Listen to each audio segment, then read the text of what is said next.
Pulivendula Vontimitta ZPTC ఎన్నికల చుట్టూ పోలింగ్లో జరిగిన అక్రమాలు, దౌర్జన్యాలు, ప్రజాస్వామ్యం పూర్తిగా హత్యకు గురి కావడం, ఈ అంశాలన్నింటినీ ఛాలెంజ్ చేసుకుంటూ వైసీపీ హైకోర్టులో పిటిషన్లు వేసినప్పుడు నాలాంటి వాళ్ళు కనీసం అనుకున్నారు, అరే మీరు ఇవన్నీ అక్రమాలు జరిగాయి అంటున్నారు కదా, ఆధారాలు సమర్పించండి అని చెప్పి వైసీపీని అడుగుతారేమో.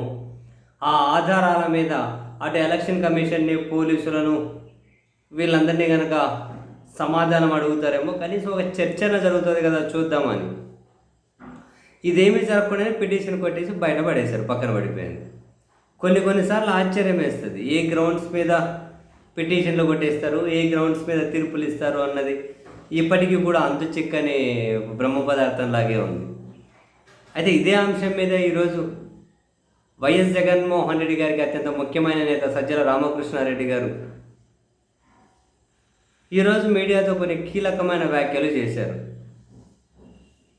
న్యాయ వ్యవస్థలు కూడా చాలా యాంత్రికంగా పనిచేస్తున్నాయని, రాజకీయ పార్టీలో కనీసం జవాబుదారీతనం అనేది లేకుండా పోతూ ఉంది అని, యాంత్రికంగా పనిచేస్తున్నాయి, న్యాయ వ్యవస్థల మీద మా గౌరవం ఉంది అంటూనే సజ్జల రామకృష్ణారెడ్డి గారు అవి చాలా యాంత్రికంగా పనిచేస్తూ ఉన్నాయి.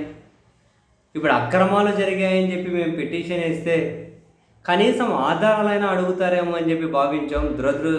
దురదృష్టవశాత్తు ఏం జరగలేదు. అటువంటి వాటిని దృష్టిలో పెట్టుకొని యాంత్రికంగా పనిచేస్తున్నాయని చెప్పాం. మాకు వ్యవస్థల మీద గౌరవమే ఉంది అని చెప్పి. బట్ నిజమే కదా. అండ్ దీని మీద మేము సుప్రీంకోర్టుకి వెళ్తాము అని. సరే, ఫలితం ఏమవుతుంది అన్నది కాదు ఇక్కడ, ఎన్నిక రద్దు అవుతుందా కాదా అన్నది. సరే, న్యాయ వ్యవస్థలు కూడా ఏమంటాయో, ఎలాంటి జోక్యాన్ని చేసుకుంటాయో తెలియాలి కదా పబ్లిక్కి. వెళ్ళాలి పిటిషన్, వీళ్ళు సుప్రీంకోర్టులో కూడా వేయాలి. చూద్దాం వాళ్ళు ఏమైనా విచారణ చేస్తారా, తీసి పక్కన పెట్టేస్తారా అని సజ్జల రామకృష్ణుడు గారు ఇంకొక మాట అన్నారు.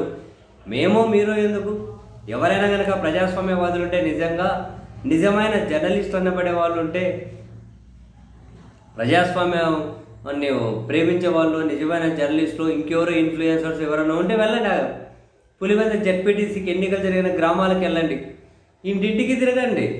ఆ వేలు మీద ఎంతమందికి స్థిరా సొక్కుందేమో పోయి చూడండి. ఓట్లు వేసాం, లెక్క పెట్టాం, ఫలితాలు ఏదో అంటున్నారు కదా, ఎంతమంది ఓట్లు వేసారో వాళ్ళ వేల గుర్తుల మీద స్థిర ఎంతమంది మీద ఉందో పోయి చూడండి అని చెప్పి. Everything valid. ప్రాబ్లం ఏంటి అంటే, ఫ్లడ్ లైట్ల వెలుతురులో దొంగతనం జరిగింది మాస్టరు. ఆ సీసీటీవీ ఫుటేజ్ ఎలక్షన్ కమిషన్కో, ఈ అధికారులకో, పోలీసులకో ధైర్యం ఉంటే సీసీటీవీ ఫుటేజ్ రిలీజ్ చేయొచ్చు, చేయరు.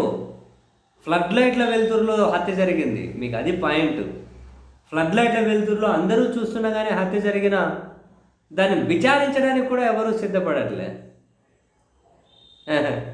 కొన్ని గమ్మత్తుగా ఉంటాయి. ఈ మ్యాజిక్లు ఏంటో అర్థం కాదు.